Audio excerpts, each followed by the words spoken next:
자, 그럼 이번에는 1시간 동안 파동을 끝내봅시다. 파동을. 파동이 무엇이냐? 일단 파동이 무엇이냐 이렇게 검색해 보았더니 위키백과에 첫 문장이 이렇게 되어 있더라고요. 저도 가끔씩 다 찾아봅니다. 내가 기억하고 있는 거랑 또 책이나 이런 데 적혀 있는 거랑 또 같은 이렇게 적혀 있더라고요. 매질을 통해 운동이나 에너지가 전달되는 현상, 이렇게 되어 있습니다. 매질. 근데 이게 약간은 문제가 있어요. 왜냐하면 매질이 필요 없는 파동이 딱 하나 있거든요. 방금 저번 시간에 얘기했듯이 빛, 전자기파는 매질이 필요 없습니다. 그래서 전자기파 입장에서는 매질이 아니고 오히려 전자기파의 진행을 방해하는 요소가 됩니다. 그래서 매질을 통해서 전달되는 파동과 전자기파는 그 파동의 전파 속력의 특성이 조금 다른 부분이 있어요. 그 부분은 이제 조금 이따가 언급을 하도록 하겠습니다. 어쨌든 파동이라고 하면 요걸 하나 기억하면 좋을 것 같아요. 파동이라고 하면 파장을 정의할 수 있습니다.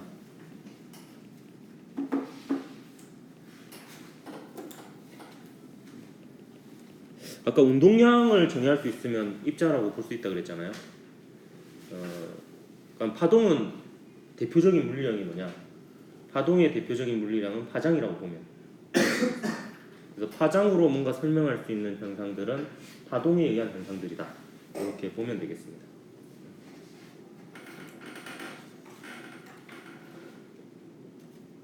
네, 우선 기본적으로 파동의 기본 요소들에 대해서 얘기를 할 텐데 그 기본 요소들로부터 파동의 전파 속력을 얘기를 주로 할 거예요.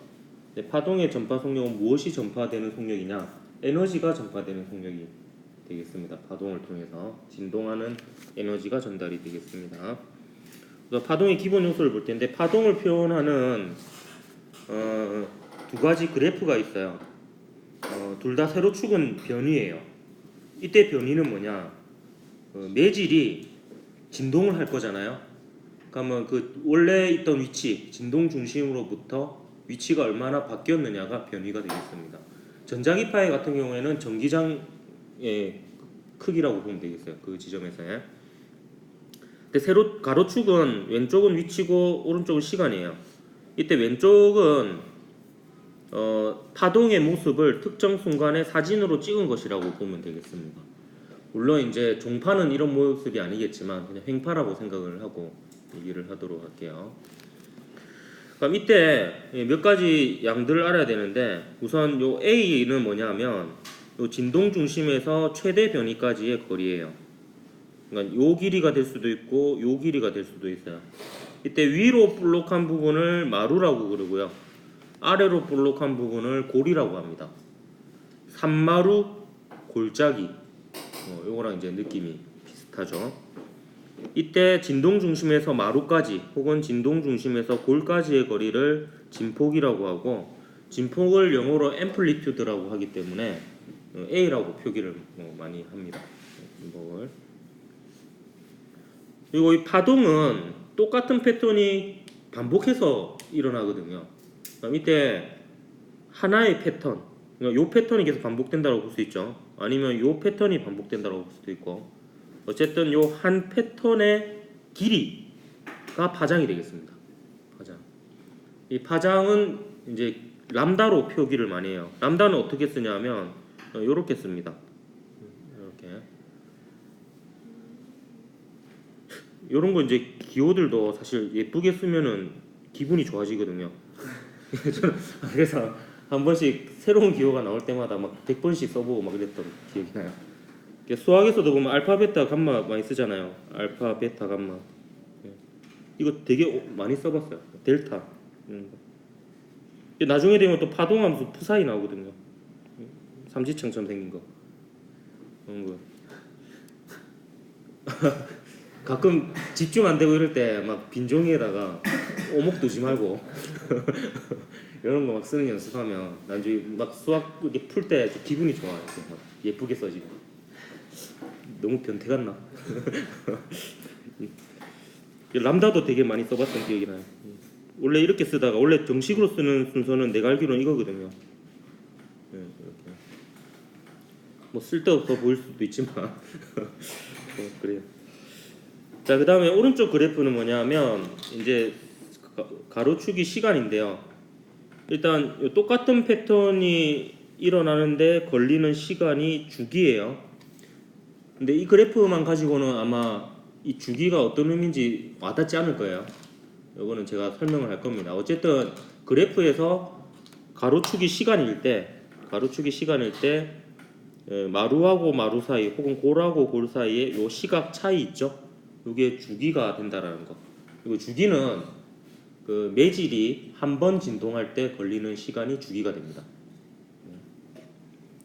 그러니까 본격적으로 요거에 대해서 설명하기 앞서 이 왼쪽 그래프는 사진이고 오른쪽 그래프는 동영상 스냅샷이라고 적혀 있는데 이게 무슨 의미인지는 주기하고 진동 사이의 관계를 먼저 얘기한 다음에 설명을 하도록 할게요. 일단 주기가 있고 진동수가 있는데 주기는 한 번 진동할 때 걸리는 시간이고요. 진동수는 1초에 몇 번 진동하느냐가 진동수가 되겠습니다. 근데 이 관계식은 비례식으로 세울 수 있어요. 한 번 진동하는데 주기만큼 시간이 걸렸으면 F번 진동할 때는 1초만큼 시간이 걸리는 거거든요. 그러니까 횟수 대 시간은 횟수 대 시간. 이렇게 하면 똑같은 파동이면 이 비율이 같아야 되거든. 그래서 한 번 대 T초는 F번 대 1초 이렇게 쓸 수가 있습니다. 그래서 주기하고 진동수는 역수 관계에 있습니다. 그래서 진동수 F는 주기 T분의 1 이렇게 쓸 수도 있고 아니면 T는 F분의 1 이렇게 계산할 수도 있겠고요. 보통 진동수를 F로 나타내는 게 프리퀀시에 앞자를 따서 F로 나타내고 근데 대학교 교재는 F보다는 뮤를 많이 써요. 이게 진동수를. 그래서 아마 그 인터넷에 찾거나 뭐 이렇게 책 같은 거 찾아보면 진동수를 이렇게 뮤라고 쓰는 걸 많이 보게 될 거예요. 근데 저는 이걸 전부 다 F로 바꿔서 쓸게요. 고등학교 물리책에서는 F를 많이 쓰거든요. 근데 이렇게 쓰기도 합니다. 진동수를. 진동수의 단위는 이제 헤르츠를 써요. 옛날 전자기파를 발견했다는 그 물리학자 있었죠. 그 사람을 따서 헤르츠를 쓰고. 근데 횟수는 물리적으로 단위가 없거든요. 그래서 이 헤르츠는 기초 단위로 치면은 초분의 1이에요. 그냥 1초에 몇 번 진동하느냐인데 한 번, 두 번, 세 번 이거는 물리량이 아니거든요. 그래서 헤르츠는 그냥 기초 단위로 치면은 초분의 1입니다.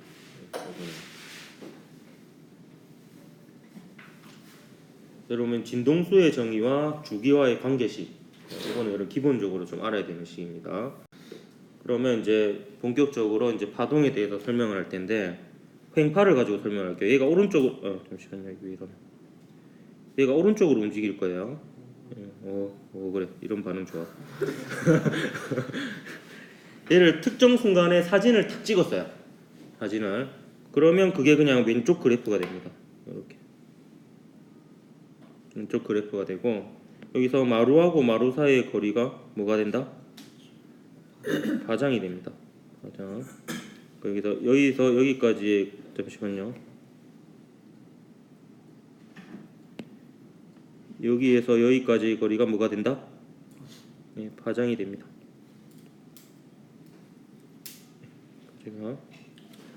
자, 그럼 왼쪽 그래프는 해결됐죠? 뭐 별거 없습니다. 그냥 이거 사진 찍어가지고 그냥 붙인 거예요. 근데 오른쪽 그래프가 이제 문제가 되는데 오른쪽 그래프는 동영상 스냅샷이라고 있거든요. 이게 무슨 의미냐?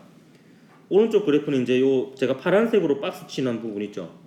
요 부분만 사진을 찍는 거예요. 그러니까 세로로 길쭉한 사진을 찍는 겁니다. 그럼 이 순간에 사진을 탁 찍어요. 그럼 매질이 딱 중간에 있잖아. 매질이 그 모습을 이제 0초인 순간에다가 사진을 붙입니다. 여기다. 그럼 매질이 여기 있는 모습이 찍혀가지고 붙어지겠죠. 시간이 좀 더 지나가서 얘가 오른쪽으로 움직였어요. 그럼 이 순간이 이제 0.1초야. 이때 사진을 찍었어. 이 모습을 요 0.1초에 해당하는 요 부분에 붙입니다. 사진을. 그러면 사진이 이제 여기에 붙겠죠. 배질이 올라간 모습으로 붙게 되겠습니다. 그다음에 시간이 또 0.1초 더 지났더니 이제 마루가 지나갔어요. 이때 사진을 찍었어. 0.2초인 순간이죠. 이거를 이제 또 여기다 붙입니다. 이런 식으로 쭉 붙이다 보면 얘가 모양이 이런 식으로 되겠죠.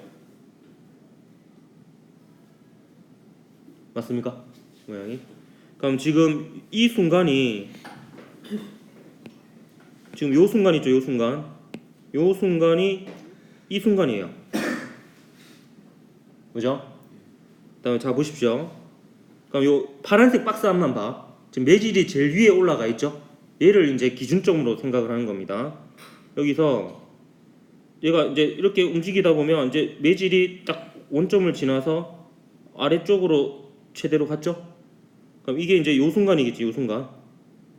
여기서 아래점을 찍고 나서 다시 원래대로 돌아왔죠. 그럼 이 순간이 어느 순간이냐면 요 순간입니다. 순간.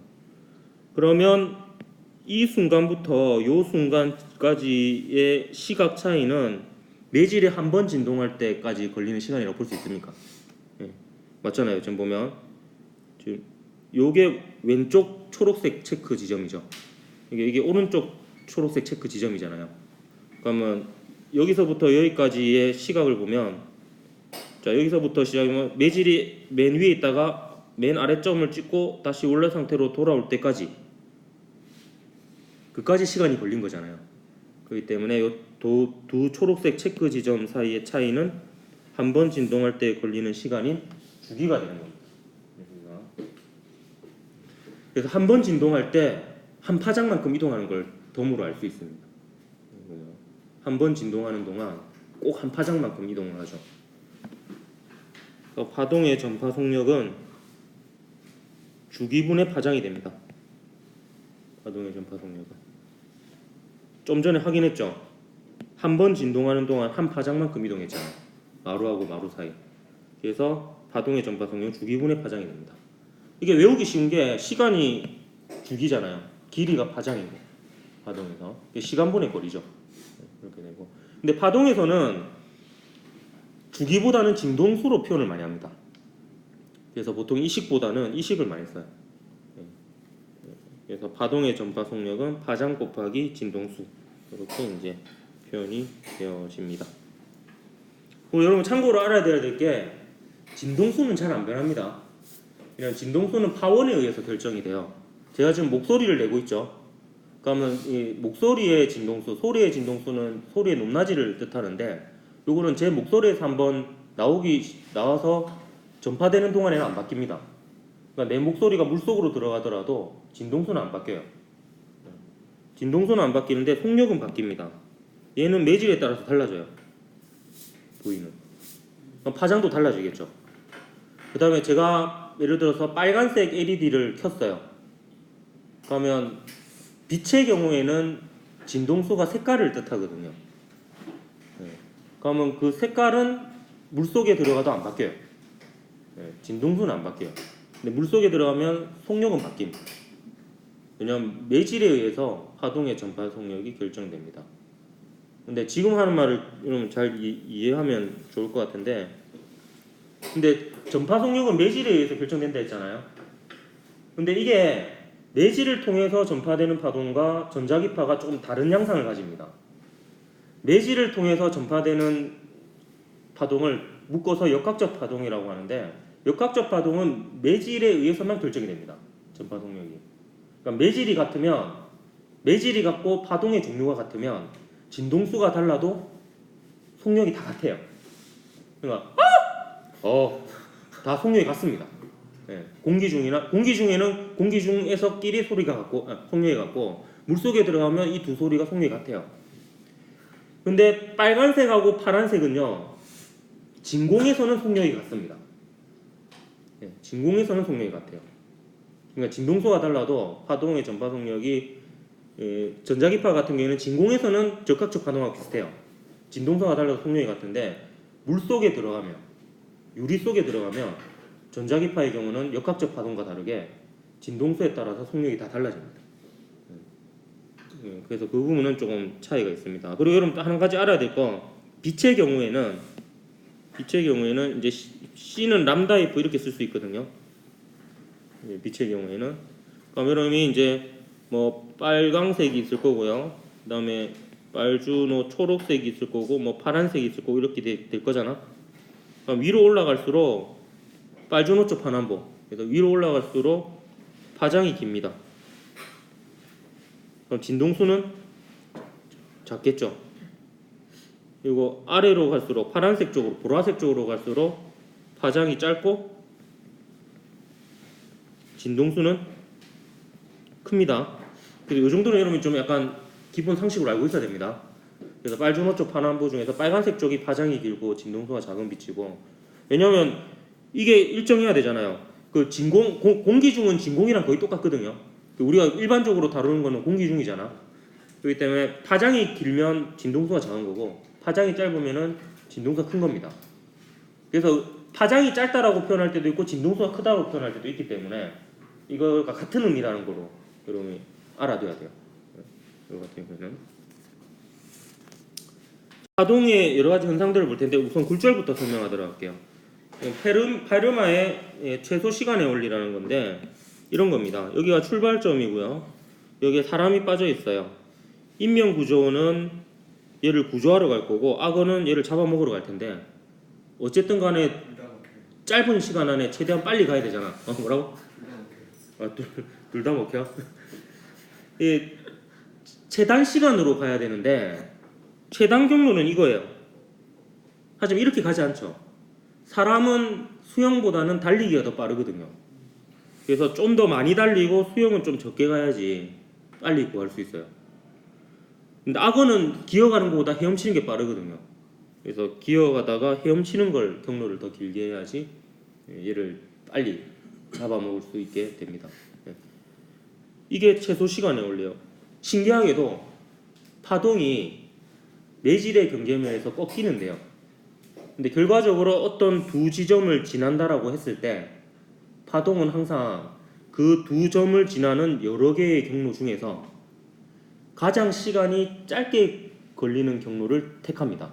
예외 없이 모든 파동이. 그렇기 때문에 매질의 경계면에서 꺾여요. 이유는 몰라요.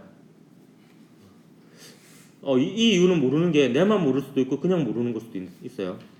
내가 뭐 이유가 더 있는데 내가 모르는 걸 수도 있고, 아니면 원래 과학이 이제 쭉쭉쭉쭉 왜에 대한 질문을 하다 보면 막바지에 이르는 경우가 있거든요.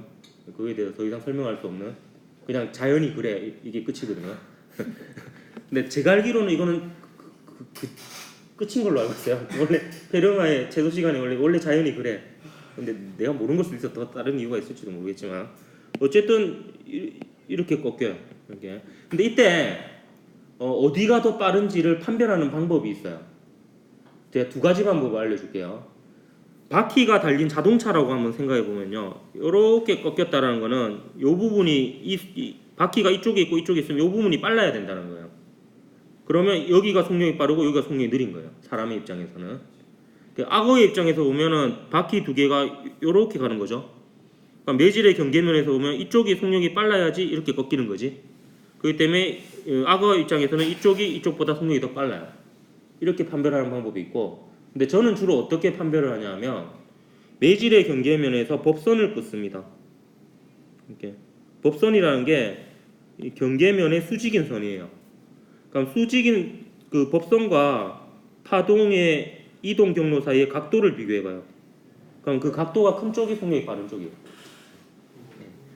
사람의 입장에서는 여기가 각도가 더 크죠, 여기보다. 악어의 입장에서는 여기가 각도가 더 크죠. 그럼 악어는 여기가 속력이 빠른 거고 사람은 여기가 속력이 더 빨라요. 이렇게 이제 판별을 할 수가 있습니다.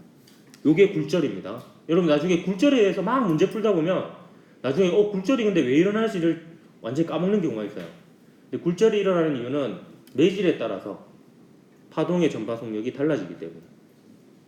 전자기파 입장에서는 이제 또 물질에 따라서 전자기파의 속력이 달라지기 때문입니다. 이 이용해서 우리가 스펙트럼을 얻어낼 수 있습니다.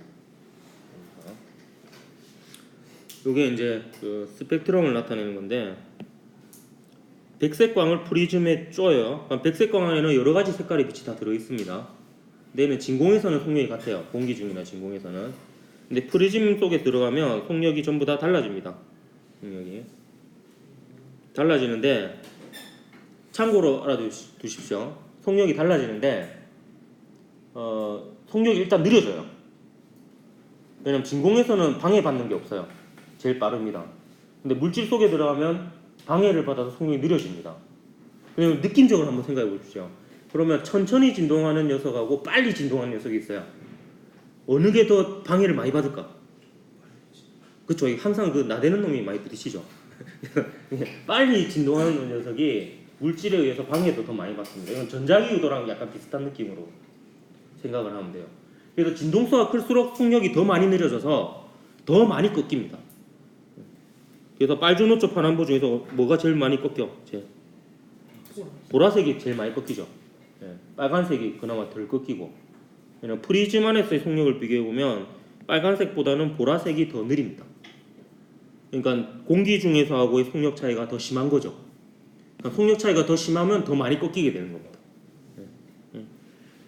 법선으로 하는 방법으로 한번 살펴봐도 이 법선을 이렇게 그어보면요, 일단은 무조건 이쪽이 각이 더 커요. 각이 더 큰데 보면 빨간색하고 보라색을 비교하면 보라색이 각이 더 작죠. 무조건 여기가 각이 더 작은데 보라색이 각이 더 작습니다. 그러니까 이게 차이가 클수록 속력이 더 큰 겁니다. 그래서 이 방법으로 그 빛 속에 어떤 진동수의 빛이 얼마나 세게 나오는지를 알 수가 있습니다. 그게 스펙트럼이에요. 그러니까 두 가지를 알 수 있어요. 어떤 진동수의 빛이 들어있느냐, 그리고 각각의 진동수의 빛이 세기가 얼마나 세냐, 요거를 이제 분석할 수가 있습니다. 요게 이제 스펙트럼이 되겠습니다. 자, 그 다음에 빛의 이중슬릿 간섭 실험에 대해서 설명을 하도록 할게요. 이 그림으로 먼저 한번 설명을 하도록 하겠습니다. 이 그림으로. 요게 이제 토마스 영이라는 사람이 최초로 이제 실험을 했던 사람인데, 영국 사람이 많이 등장해요. 이 사람도 영국 사람이에요. 영국 사람인데 어떻게 실험을 했냐면, 그 유리 있죠, 유리판이 이렇게 막 있어요. 유리판을 촛불로 이렇게 막 그름을 만들어요. 그름을 만든 다음에 면도날 있죠, 면도날로 이렇게 싹 긋습니다. 그럼 요 부분만 투명하겠죠. 이렇게 해서 슬릿을 만들어요. 그래서 단일 슬릿을 하나 만들고요. 그 다음에 이중 슬릿을 만들어요. 근데 이중 슬릿을 어떻게 만드냐면, 면도날을 긋는데 사실 이거는 그림이 좀 과장된 거고요. 면도날을 두 개 완전히 붙여가지고 꺼요. 이렇게. 그럼 그 두 슬릿 사이 간격이 굉장히 좁겠죠. 그래서 실제로 실험을 할 때는요, 요 사이의 간격을 0.1mm, 0.2mm 이 정도로 둡니다. 어쨌든 요 두 슬릿을 만든 다음에 첫 번째 슬릿을 통해서 단색광을 입사시킵니다. 단색광은 파장이 단일한 광선이에요. 그러니까 진동수가 하나의 색깔이 한 종류인 광선이 되겠습니다. 그러면 사실 회절을 먼저 얘기했어야 되는데, 그 회절이 뭐냐면은 파동이 이렇게 틈을 지나가면 입자는 직진만 하는데요. 파동은 얘가 애도라서, 애돈다라는 순 우리말이 있거든요. 이게 이렇게 돌아가서 사방으로 퍼져 나갑니다. 이렇게 빛은요. 빛을 포함해서 파동은요. 그래서 이게 회절과 간섭 현상은 파동만이 가지는 고유한 성질이거든요. 그래서 토마스 영이 했던 실험은 뭐냐면, 빛이 간섭한다라는 거를, 그러니까 파동의 특성인 간섭을 한다라는 걸 보여주는 실험이었거든요. 그래서 그 실험을 지금 설명하고 있는 겁니다. 그래서 얘가 이제 첫 번째 슬릿을 통과한 단색광이 회절해서 이중 슬릿에 들어갑니다. 그러면 이중 슬릿에 도달한 요 두 빛은 동일한 상태에서 출발을 해요. 마루면 마루, 골이면 골, 이렇게 출발을 해서, 얘가 만약에 빛이 입자면요, 그냥 얘가 이쪽에 도달하지도 못할 뿐더러, 물론 뭐 요 틈 사이의 폭이 충분히 커서 빛이 직진해서 요 두 개 들어간다고 하더라도, 빛이 만약에 입자면은 밝은 무늬가 두 개 나오고 끝나야 돼요. 빛이 입자면은. 입자는 그냥 직진만 하잖아요. 근데 밝고 어둡고 나타났거든요. 그 이유는 뭐냐 하면, 이게 여러분 보강 간섭하고 상세 간섭이라는 개념을 알아야 되는데 이런 겁니다. 파동이 이제 중첩을 하게 되면요, 그 각각의 파동의 변이가 있을 거 아니야. 그럼 그 변이가 단순히 더해집니다. 그러니까 마루하고 마루가 만나면 마루 쪽으로 커져요. 근데 마루하고 골이 만나면 상쇄가 됩니다. 그래서 여기 보면 만약에 빛이 파동이라면 이런 패턴이 일어나야 되는데, 빛이 파동이면 일단 가운데는 밝은 무늬가 돼야 돼요. 왜냐하면 가운데는 이렇게 되는 거죠. 가운데는 여기서 마루에서 출발한 빛이 마루골 이렇게 번갈아 가면서 가게 되는데, 여기서부터 여기까지 거리하고 여기서부터 여기까지 거리가 같으니까 마루끼리 만나거나 골끼리 만나거나 이런 일이 일어납니다. 그래서 합쳐지죠. 더해지는 거예요. 보강 간섭이 일어나는 거예요. 보강 간섭이. 근데 여기서부터 약간 위쪽 지점을 한번 생각을 해볼게요. 약간 위쪽 지점. 근데 그 지점은 어떤 지점이냐면, 여기는 아래쪽이네. 아래쪽 지점은 여기서부터 여기까지 거리하고 여기서부터 여기까지 거리가 딱 반파장만큼 차이가 나는 거예요. 길이 차이가. 그러면 똑같이 마루에서 출발해가지고 얘는 골로 도달했는데 이쪽에서는 마루로 도달하게 되는 거예요. 왜냐면 마루 골 요 한 덩어리가 반파장이잖아.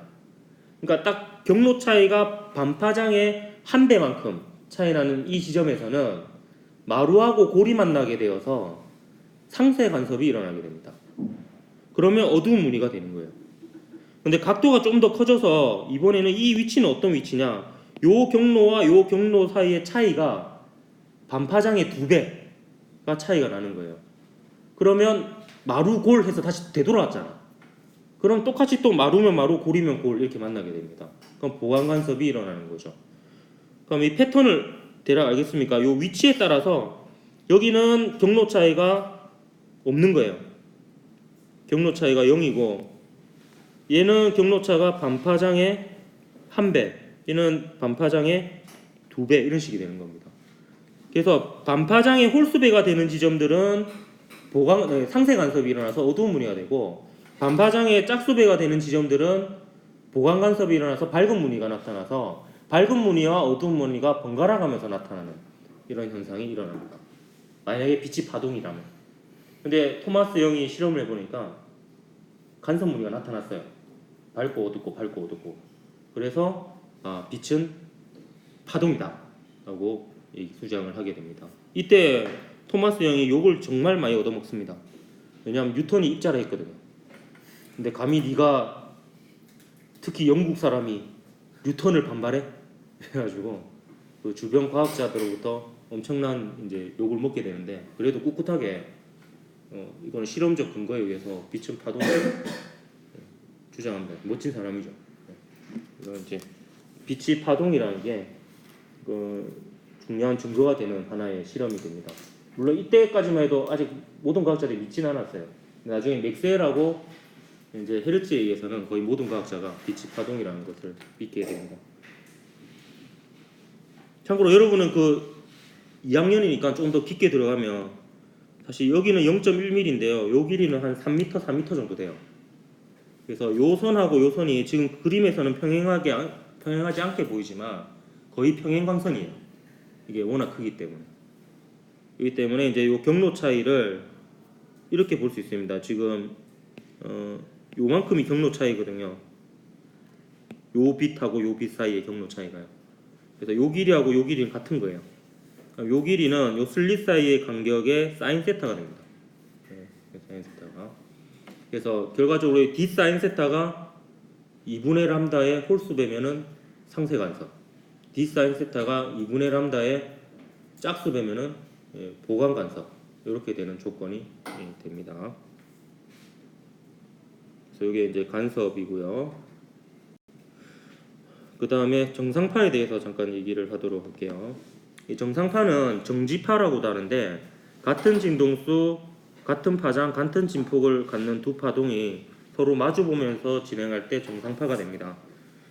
이 두 파동은 서로 간섭하여 겉으로는 제자리에서 진동하는 모습을 이렇게 보여줘요. 그래서 정지파라고 하는데, 그럼 이 정상파는 원래 파동의 파장과 진동수와 동일합니다. 진폭만 2배가 됩니다. 2개가 합쳐지니까 이게 되는데, 그러니까 빨간색 파동은 지금 왼쪽으로 없고 파란색 파동 오른쪽으로 가고 있죠. 요 두 파동의 변위의 합이 지금 검은색 선이 되는 거예요. 이거 한 10분 이상 보면 납득이 됩니다. 계속 보고 있으면.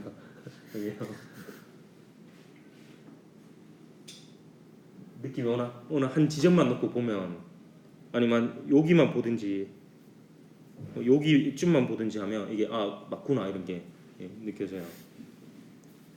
말로는 설명하기 힘들지만 이게 이제 두 파동의 중점인데, 이게 기타 줄 같은 경우에 대표적인 건데, 기타 줄이 이제 요 끝하고 요 끝 양 끝이 고정되어 있잖아요. 그렇기 때문에 이쪽으로 간 파동은 다시 반사돼서 이쪽으로 와요. 왔다리 갔다리 하는 거죠, 끊임없이. 그러니까 지속적으로 두 파동이 만나게 되는 겁니다. 이렇게 반사해서 또 만나고 반사해서 또 만나고, 이게 연속적으로 이루어지는 거예요. 그러면 이제 정상파가 됩니다. 그럼 이론적으로 반사에 의해서 에너지 손실이 없고, 그다음에 이 파동에 의한 에너지가 다른 에너지로 전환되지 않으면 정상파는 영원히 진동할 수 있습니다. 진동하지 않을 이유가 없거든요. 계속 전달 이렇게 되는 거니까, 어디로 가버리는 게 아니니까 에너지가. 근데 일반적으로는 기타 줄의 진동이 공기의 진동, 즉 소리로 전환이 되기 때문에 점점 약해지는 겁니다. 물론 이제 또 다른 마디 부분에 또 진동이 전달되기도 하고. 그러니까 근데 만약 이상적인 상황이라면 다른 에너지로의 전환이 없으면 영원히 진동할 수가 있습니다. 이게 이제 정상파가 되고, 정상파도 앞으로 많이 나오기 때문에 여러분이 좀 알아둬야 되겠습니다. 결국에 이거는 두 파동의 끊임없는 간섭에 의해서 나타난 현상이고요. 이때 마루와 골이 반복되는 이 지점 있죠? 이 지점을 정상파에서 배라고 합니다. 배처럼 생겼죠. 네.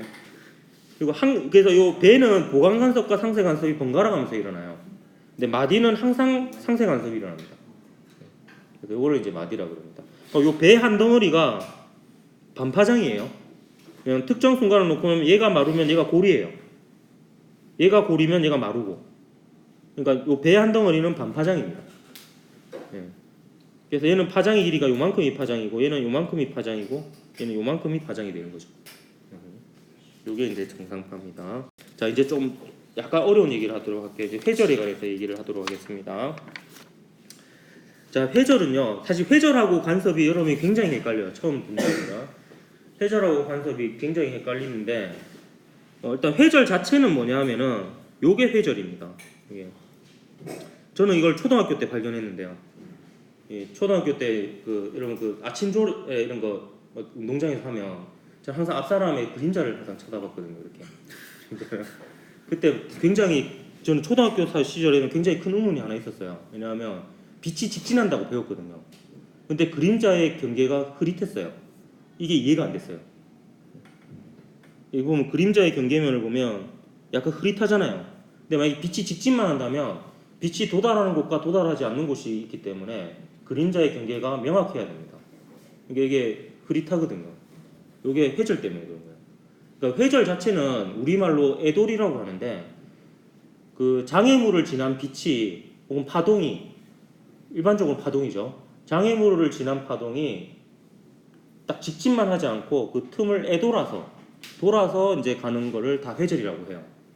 그렇기 때문에 그림자의 경계가 이렇게 모호한 것은 항상 애돌아가는 빛이 있기 때문에, 빛이 파동이기 때문에 나타나는 현상이거든요. 이거 자체를 회절이라고 하는데, 회절 자체가 또 간섭 무늬를 만들어서 헷갈리는 거예요. 일단 또 회절은 조건이 있습니다. 이것도 뭐 증명을 할 수 있는데요. 일단 구멍이 있으면 구멍이 좁을수록 회절이 잘 됩니다. 뭐 구멍이 좁을수록 이렇게 퍼져나가는 게 더 심해요. 그리고 파장이 길수록 더 이렇게 잘 퍼져나가고요. 파장이 길수록. 이 그림은 좀 비교가 잘 안 되는데, 이 그림을 보면 얘가 틈이 좁을 때는 이렇게 퍼져나갔죠. 와이파이죠. 예. 근데 간격이 넓을 때는 한 이 정도까지 퍼져나가요. 예. 그러니까 틈이 좁을수록 이게 애돌아가는 게 더 심해집니다. 예. 회절 현상이. 근데 뭐 때문에 헷갈리냐면 이 회절 무늬 때문에 여러분이 간섭하고 헷갈려요. 그래서 회절 무늬를 좀 설명을 할까 합니다. 이거는 조금 물리학원보다 좀 더 나가서 설명을 하는 부분이에요. 근데 좀 설명을 하도록 할게요. 회절은 이게 단일 슬릿이나 여러 개의 틈이 있는 격자에서 회절 무늬가 나타나는데, 일단 단일 슬릿부터 설명해. 구멍이 한 개거든요. 구멍이 한 개인데 빛이 그냥 입자면은 그냥 여기에 밝은 무늬 나오고 끝나야 돼요. 근데 이렇게 해도 밝은 무늬, 어두운 무늬, 밝은 무늬, 어두운 무늬 이렇게 번갈아 가면서 나타납니다. 이게 왜 그러냐 하면, 자, 가운데 밝은 무늬는 설명 안 할게요. 설명할 필요가 없는데, 첫 번째 어두운 무늬는 어떤 지점에서 일어나냐 하면, 얘를 2등분해요. 요 틈을 2등분합니다. 2등분해서 요 지점하고 요 지점 사이의 경로 차이 있죠. 요 그림을 봅시다. 요 선하고 요 선의 경로 차이가 반파장이 되는 어떤 특정 각도가 딱 하나만 있겠죠. 그러니까 요 절반으로 나눴을 때 요 인접한 두 파동 사이의 경로 차이가 반파장 나는 지점이 딱 한 지점 있을 거예요. 근데 그 지점은 어두운 무늬가 됩니다. 왜 어두운 무늬가 되냐면 잘 보십시오. 여기에 여러 개의 강선이 들어갈 거 아니야. 이런 강선이. 그럼 이렇게 조건이 되버리면 요 선하고 요 선이 일단 상세 간섭이 일어납니다. 경로 차이가 반파장만큼 차이 나잖아요. 그 다음에 이 지점하고요, 요 지점도 경로 차이가 반파장 차이 나요. 각각 바로 밑에 지점. 그리고 요 선하고 요 선도 경로 차이가 반파장 차이 나고요. 그리고 나중에 이제 요 제일 밑에 있는 거하고 요 제일 밑에 있는 것도 경로 차이가 반파장만큼 차이 납니다. 그러니까 경로 차이가 반파장만큼 차이 나는 빛들이 다 짝이 있는 거예요. 그러니까 얘네들이 전부 다 상세를 해버리니까 여기가 상세 간섭이 일어나서 어두운 무늬가 나타납니다. 자, 그게 이제 요건데요. 딱 두 개로 나눴을 때 요게 반파장이고 요게 반파장의 두 배인 거예요. 그러면 요 차이가 반파장이고 요 차이가 반파장이죠. 그러면 얘네들하고 얘네들이 짝이 다 맞아요. 그러니까 상세 간섭이 일어납니다. 근데 이거보다 각도를 조금 더 키우잖아요. 각도를 조금 더 키우면 이 그림상으로는 각도가 별로 차이가 안 나 보이는데 각도를 좀 더 키우면 똑같은 슬릿이라고 칩시다. 똑같은 슬릿인데 각도를 좀 더 키워서 이번에는 세 등분했을 때 인접한 파동 사이의 경로 차이가 반파장만큼 차이 나는 이 각도가 또 하나의 각도가 있을 거예요. 그러니까 얘가 반파장이고 얘가 반파장의 2배고 얘가 반파장의 3배가 되는 거죠. 그러면 얘네들끼리하고 얘네들끼리랑 비교해 보면 일단 아무거나 잡으면 되는데 얘하고 얘를 비교해 보면 모두 짝이 있게 되는 거죠. 일단 요 빛들하고 요 빛들이 짝을 이루어서 상세가 됩니다. 상세. 그러면 얘는 더 이상 상세가 될 짝이 없죠. 그러니까 얘네들이 살아남아서 밝은 무늬가 되는 거예요. 그러면 이제 쭉 알겠죠? 각도를 조금 더 키우면 4등분했을 때 인접한 빛끼리 반파장 차이 나는 각도가 있을 거 아니야? 그럼 얘는 4등분이니까 짝이 또 다 있죠? 또 어두운 무늬가 되는 거예요. 또 각을 더 키워서 5개로 나눴을 때 또 인접한 파동끼리 반파장만큼 차이 나면 4개는 짝이 있고 하나는 남잖아요. 그럼 또 밝은 무늬가 되는 거예요. 대신에 해절 무늬는 중앙에서 멀어질수록 좀 어두워집니다. 많이. 간섭 무늬랑 좀 차이가 나요. 간섭 무늬는 그렇게 급격히 안 어두워지는데 해절 무늬는 좀 중앙에서 멀리 갈수록 좀 어두워집니다. 그러니까 사실 여러분 생각해 보면 방금 제가 상세 간섭, 보강 간섭이란 말 했잖아요. 근데 이걸 해절 무늬라고 하죠. 이래서 헷갈려요.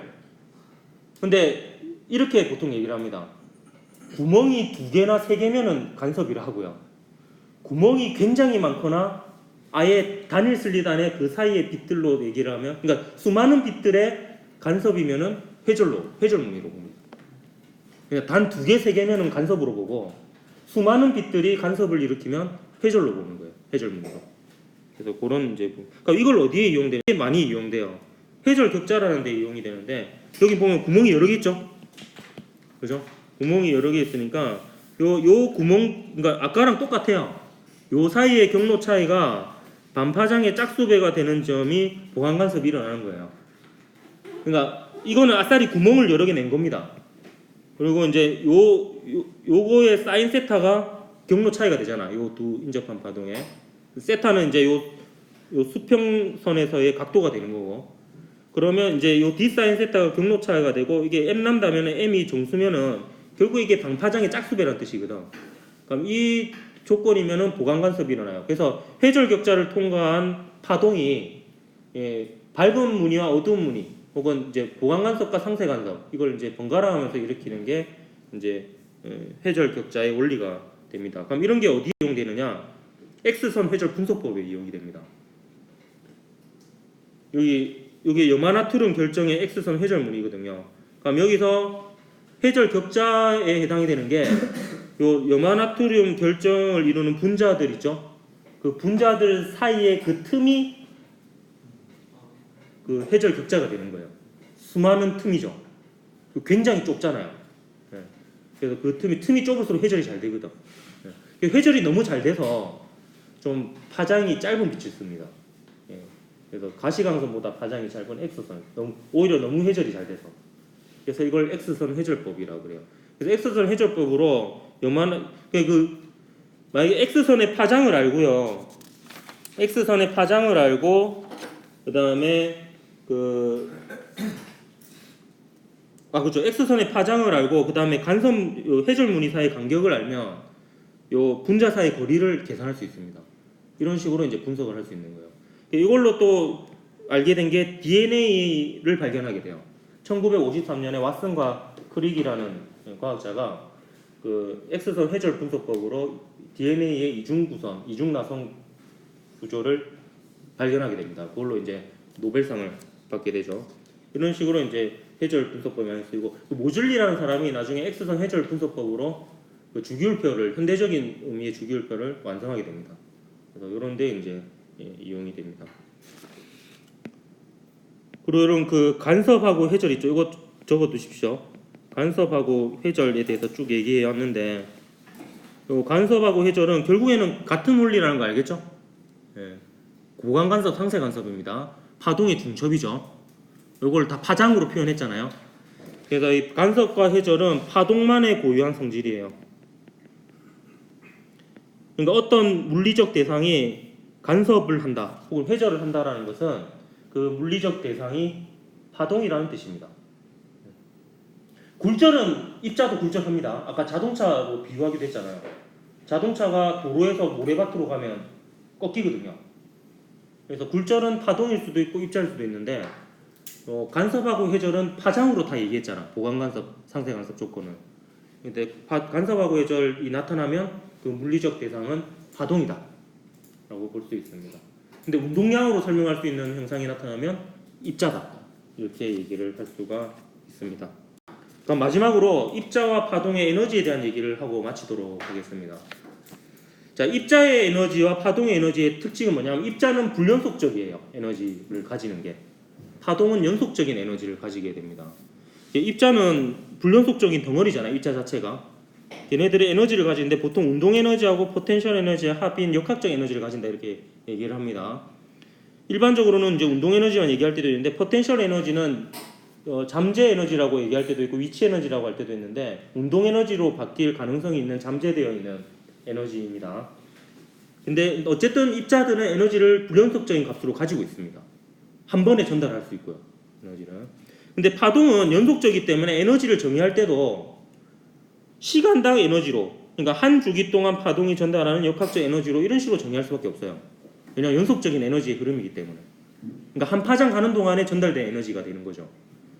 그러니까 이 에너지는 특징이 뭐 이렇게 블라블라블라 많이 있는데 각진동수는 사실 각진동수는 2파이F거든요. 결국에 각진동수는 진동수라고 보면 됩니다. 진동수 앞에 2파이가 붙거든요. 근데 여기서 중요한 항은 요만큼이에요. 요만큼. 결국에 파동의 에너지는 진동수의 제곱에 비례하고 진폭의 제곱에 비례합니다. 근데 매질의 밀도나 요 매질의 전파 속력은 잘 안 바뀌거든요.